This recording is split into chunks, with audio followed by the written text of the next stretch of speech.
Hello Nepomucenians, I'm Teacher Alvin, and welcome to our reading class where we learn new words and discover new stories each day. Join us today for a fun and exciting reading activity. Today, we have partners from different public and private agencies here in Angeles City who will read our story. Are you ready, grade 7 learners? Great! Look at this picture. Can you please tell me what is the name of this mountain? Clue! You can find this in Pampanga. Actually, if you will go outside, you will probably see this mountain. Bullseye! This is Mount Arayat. Today's story tells us about a lady who lived on this mountain a long time ago. Grade 7 learners, help me welcome our first reader for today. Let's say, Magandang Buhay! Good day, grade 7 learners. I'm Julian from Holy Angel University School of Education Student Council.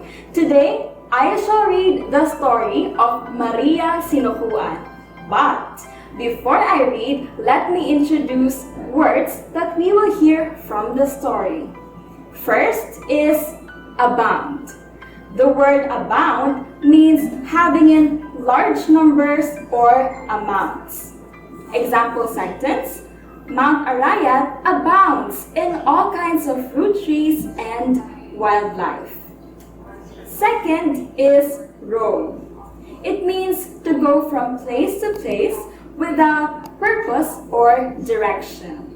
Example: different kinds of animals roam over the base of the mountain. Our last word is exceptionally. And this word means to a greater degree than normal. Example sentence: climbing the mountain is an exceptionally difficult task.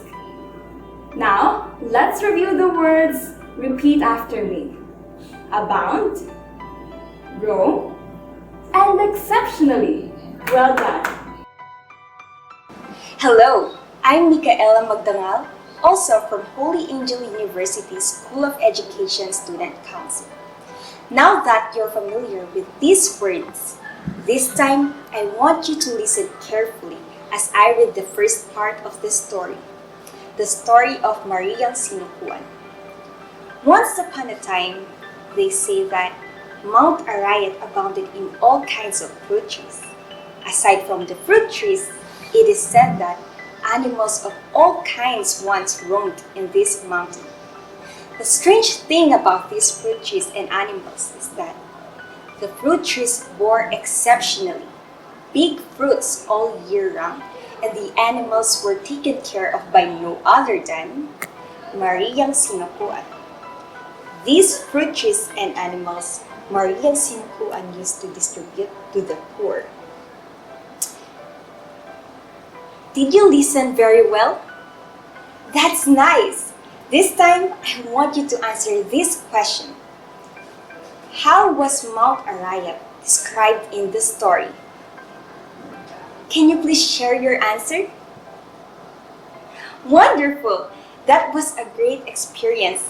Thank you for listening to the first part of the story. This is again Micaela Magdangal from Holy Angel University School of Education Student Council. See you again next time!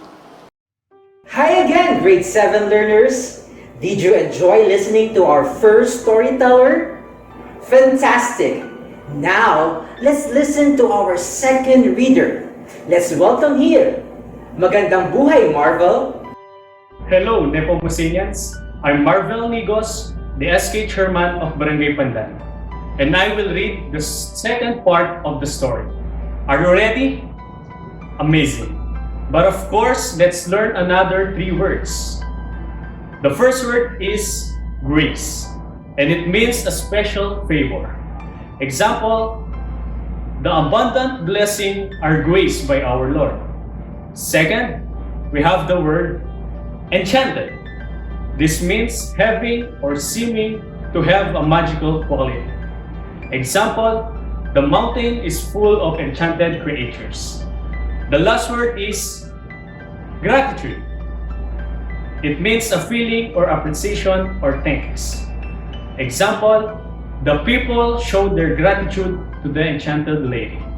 Let's review the words. We have grace, enchanted, and gratitude. Did you get them all? Great. I know you're all excited for the next part of the story. Let's begin. Needy families often woke up in the morning to see at their doorstep fruits and animals for their needs.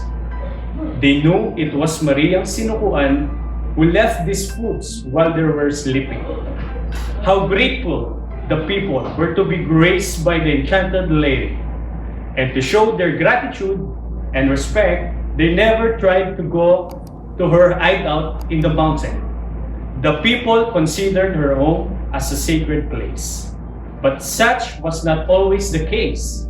There came a time when the people were no longer satisfied with the enchanted lady left at their doorstep. Did you listen carefully? I bet you did. Now let's answer this question. Based on this part of the story, what became an unspoken agreement between Mariang Sinukuan and the villagers? What's your answer? Wow, you're all amazing. Thank you for listening. This is again Marvel Nigos, the SK Chairman of Barangay Pandan. Now, let's listen to our next storyteller. Mabuting tao! Hello, I'm Amy, and I'm an advocate of Move Philippines.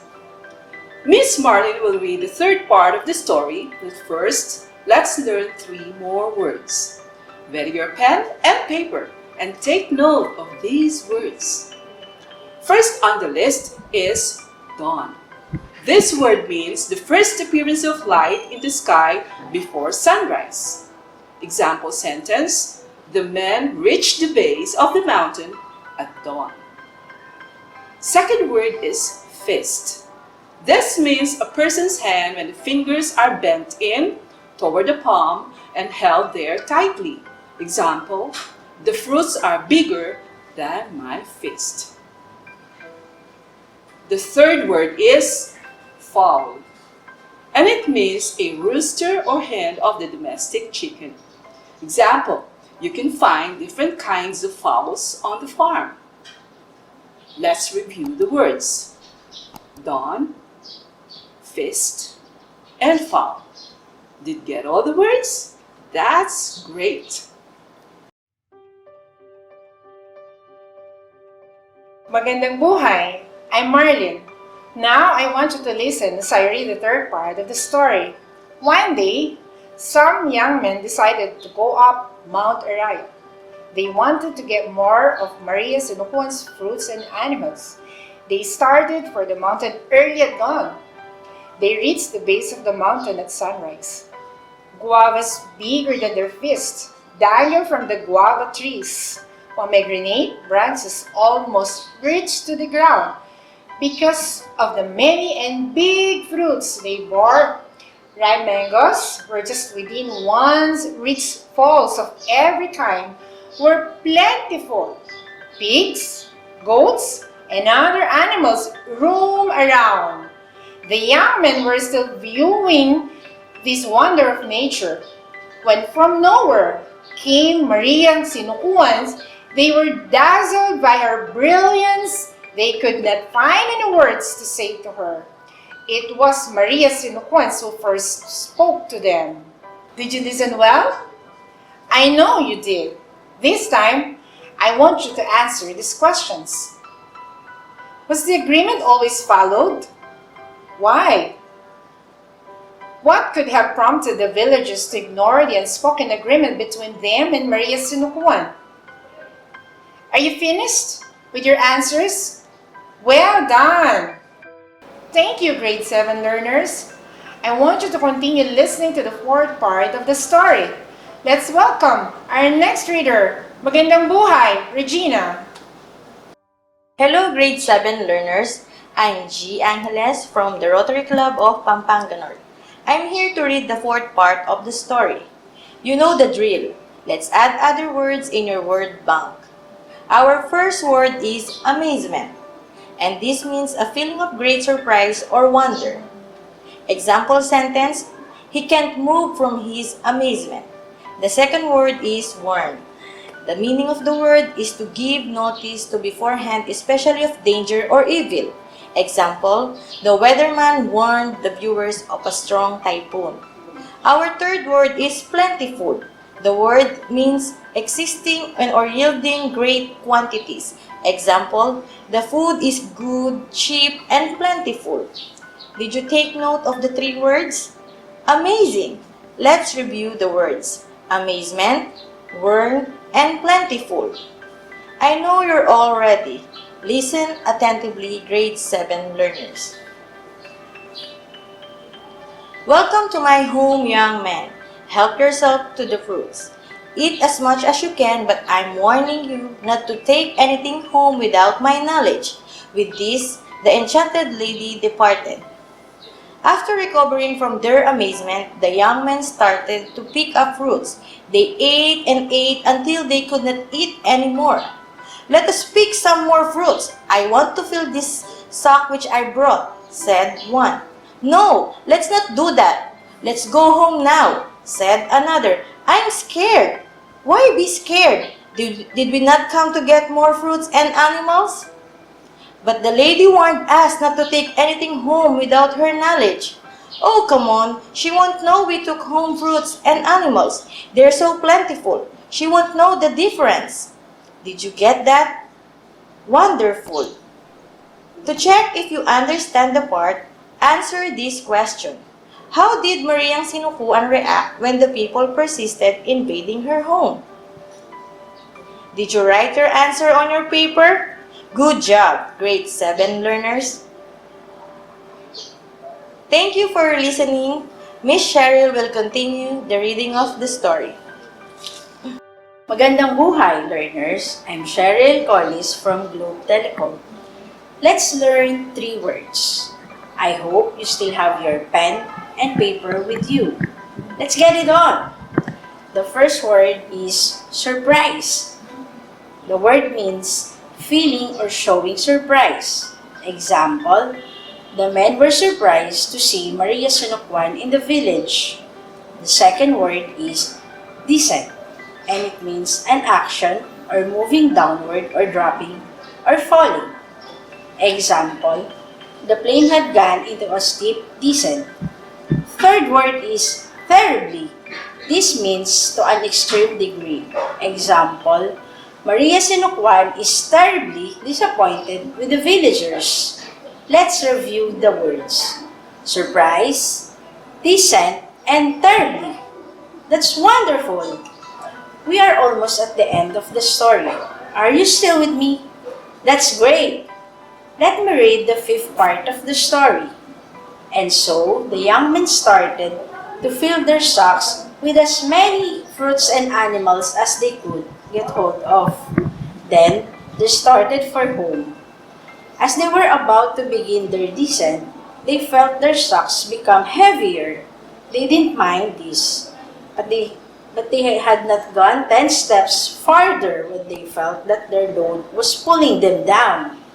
Putting the sacks down, how surprised the young men were to find that the fruits and animals had become big stones. They remembered Maria Sinukuan's warning. The young men became terribly frightened, leaving their sacks behind. They ran as fast as their feet could carry them. But before they reached the base of the mountain, they saw Maria Sinukuan who was very angry to them. Did you understand this part of the story? I bet you did. Now, I want you to answer this question. What happened to the villagers' baggage upon returning home? Are you done answering the question? That's great! Magandang buhay, Nepomucenian. Hello, I'm Jenny Pagarigan, a parent. Are you ready to learn 3 more words? Wonderful! Our first word is wretch, and it means a miserable person. Example sentence. The wretch stole fruits and vegetables in the market. The second word is swine. The word means a pig. Example. The farmer has a herd of a swine. The third word is change. This means make someone or something different. Example. Maria Sinukoan changed the man into swine. Did you get all the words? That's amazing. Now, let's review the words. We have wretch, swine, and chains. Magandang buhay, Nepomucenians! I'm Cheryl Injonco Mercado, a parent. Are you excited to know what will happen next in the story? Great! Let me continue reading the story. You ungrateful wretches, I help you in times of need. But how do you repay me? You are not satisfied with what I leave you at your doorsteps. And now you even try to steal my things. Because of your greediness, I'm going to turn you all into swine. With the wave or her wand, Mariang Sinukuan changed the young men into swine. Oh no! What justice did Mariang Sinukuan impose on the people who ignore her instructions? Did you write your answers on your paper? That's wonderful. We're finally at the end of the story and Mr. Shane will read the part. Thank you for listening. Nepomucenians, this is Mr. Shane Roberto M. Nuki from Francisco G. Nepomuceno Memorial High School, and I am an alumni from this school. Are you ready to find out how did the story end? I bet you are. Let's have first another 3 words for today. The first word is steal. This word means take another person's property without permission. Example. The men steal fruits and animals from Maria Sinukuan. Our second word is disgusted. The meaning of the word is feeling or expressing revulsion or strong disapproval. Example. Maria Sinukuan was disgusted by the greedy people. Our last word is greediness. This means having or showing an intense and selfish desire for something, especially wealth or power. Example, the greediness of the people made Mariang Sinukuan angry. Did you get all the words? Wonderful. Let's review. Those 3 words, steal, disgusted, and greediness. We're at the end of the story. Now let's find out what happened to Maria Sinukuan and the people in the village. This was not the last time that the people tried to get hold of Maria Sinukuan's fruits and animals. Again and again, they tried to steal them. At last, fed up by the people's greediness, Maria Sinukuan stopped leaving food at their doorsteps. She caused the fruits, trees, and animals in the mountain to disappear. She no longer showed herself to the people, for she was disgusted with their greediness. Did you listen well? I hope you did. We're done with the story, and let's have the last question. Consequently, what was Maria Sinukuan's decision against the greediness that was frequently shown by the villagers? Did you already answer it? Good! Thank you for listening. Stay safe and remember the story we had today. I'm back. Did you enjoy listening to our visitors? Wow, I know you did. Today, we have read the story of Maria Sinukuan. This story tells us a lesson to be contented of what we have, and we should not be greedy. You can submit your answers to your English teacher, and we're looking forward to read your answers. That's it for today. Remember that reading is more fun and exciting here in Fgnmhs.